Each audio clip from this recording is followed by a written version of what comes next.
Okay, now this one will be a small room for the teachers. It's called a staff room, a room for the staff. This is where they sit, prepare before they go to the classes, and the classes are there. Okay, so this last room here will be the staff room, and here is where the head of the teachers will sit for now. You see, for now, this here. Okay, so there is also a store, a small store for the school. All the things that will be used, everything that will be used at the school, I'll show you. It will be stored here.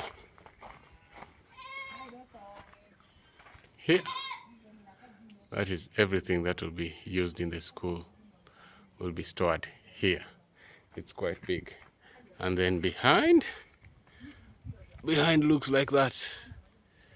It's one long building for now. That is where we are now.